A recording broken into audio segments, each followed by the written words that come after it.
En basket comme en rugby, c'était la reprise. C'était donc la première journée du championnat.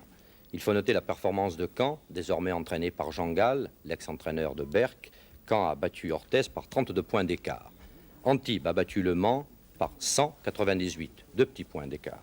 Les 4 clubs promus cette année font un apprentissage difficile dans cette division. Ils ont tous perdu, mais nous avons voulu voir comment Tarare, lui, s'en sortait devant Tours, le champion de France. Et ce n'est pas chose facile quand on accède à la première division. Tarare, Tours. À moins de subir une véritable déculottée, le nouveau promu Tarare, en vert à gauche, n'avait rien à perdre devant le champion Tours, en blanc à droite. Les Tarariens jouèrent crânement leur chance et, portés par les hurlements de 3000 supporters, firent longtemps jeu égal avant de laisser l'initiative aux champions de France qui menaient 62-50 à la mi-temps grâce à la diabolique aisance de ces deux Américains de couleur, Boven numéro 4 et Bradley numéro 14.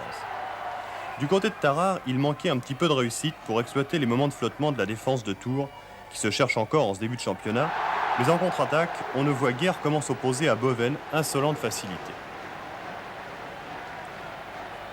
Heureusement, un léger fléchissement des visiteurs permettait aux hommes d'Alain Morival de reprendre l'offensive et d'imposer la précision de John Dearman, meilleur marqueur du match avec 29 points, pour revenir à égalité.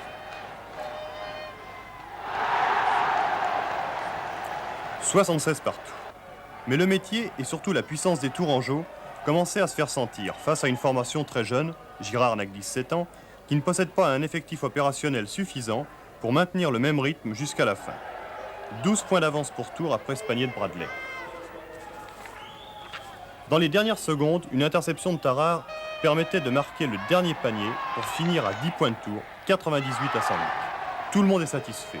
Tours d'avoir évité le faux pas et Tarare d'avoir démontré que ses ambitions en National 1 ne sont pas utopiques.